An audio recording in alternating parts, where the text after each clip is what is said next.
Assalamualaikum warahmatullahi wabarakatuh. Perkenalkan, saya Anita Rahmawati, Prodi S1 Keperawatan, kelas E semester 3 dengan NIM 1520230303227. Di sini saya akan membuat video yaitu menjelaskan mengenai definisi, tujuan, alat dan bahan, serta prosedur kerja untuk melakukan tindakan manajemen laktasi. Langsung saja kita masuk ke definisinya. Manajemen laktasi adalah segala upaya yang dilakukan untuk membantu ibu mencapai keberhasilan dalam menyusui bayinya. Yang kedua masuk ke tujuan. Yang pertama mencapai keberhasilan dalam menyusui bayi. Yang kedua memperbanyak dan memperlancar produksi ASI. Yang ketiga agar ibu dapat memenuhi kebutuhan ASI bayi. ASI itu merupakan nutrisi yang sangat dibutuhkan oleh bayi baru lahir karena ASI mudah dicerna oleh bayi baru lahir. ASI juga mengandung zat gizi yang dibutuhkan untuk pertumbuhan dan perkembangan pada bayi. Untuk alat dan bahannya, yang pertama bantal, yang kedua pantom boneka, yang ketiga pantom payudara.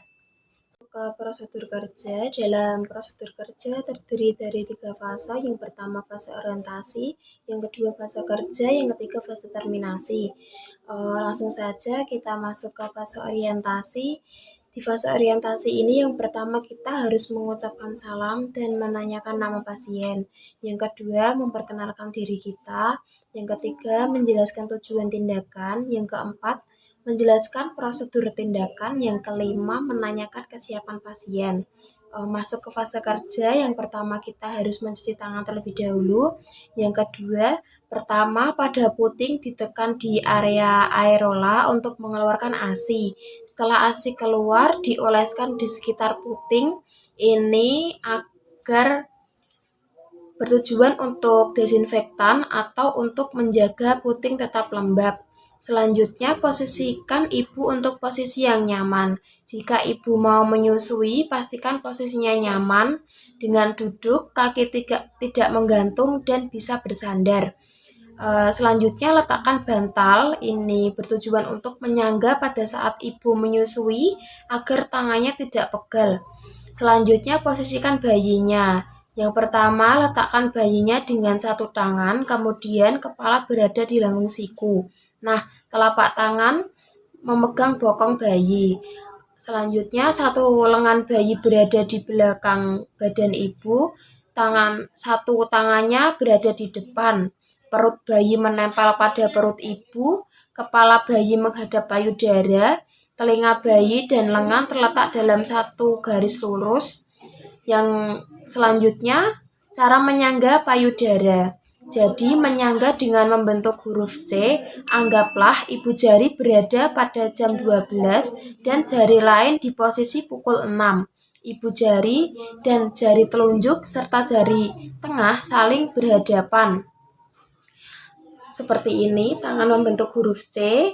Yang ketujuh, setelah kita sangga, kita memberikan rangsangan untuk bayinya agar membuka mulutnya dengan cara menyentuh sudut mulut atau pipi bayi dengan puting atau jari kelingking. Selanjutnya, setelah bayi menghisap, kita cek apakah menghisapnya sudah benar atau belum dengan cara puting sebagian besar aerola itu masuk ke dalam mulut bayi.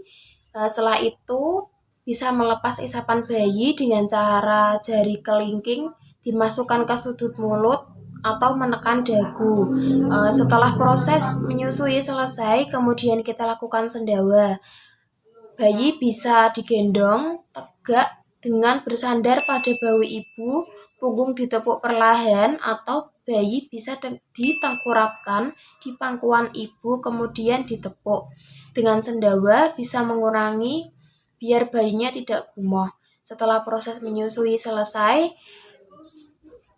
kita bisa mencuci tangan lagi. Selanjutnya, kita bisa menggunakan pompa ASI. Jika menggunakan pompa atau pompa ASI elektrik adalah cara bantu pemerah ASI yang paling baik dan efektif. Hanya saja harganya relatif mahal. Cara lain yang lebih terjangkau bila punya dana lebih, yaitu menggunakan pompa dengan mekanisme piston atau pompa berbentuk suntikan.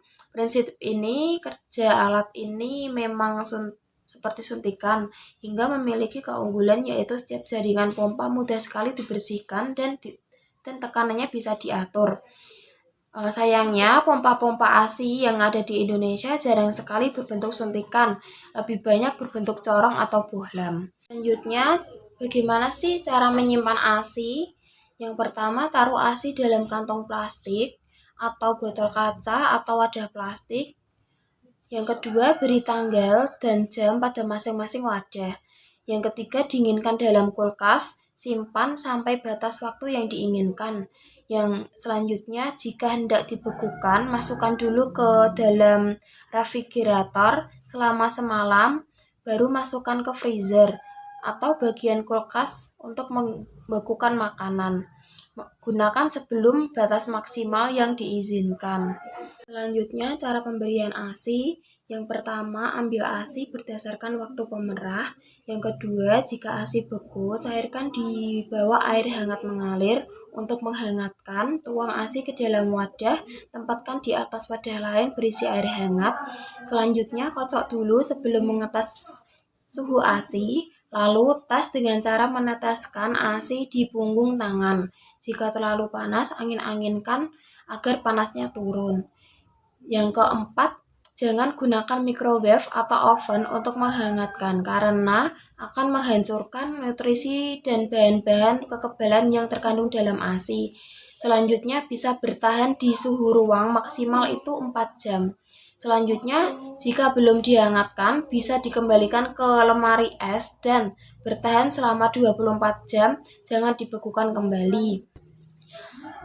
Selanjutnya, masuk ke fase yang terakhir, fase terminasi. Yang pertama, merapikan alat dan melakukan evaluasi tindakan. Yang kedua, menyampaikan rencana tindak lanjut. Yang ketiga, berpamitan. Yang keempat, mencuci tangan dan mendokumentasikan tindakan.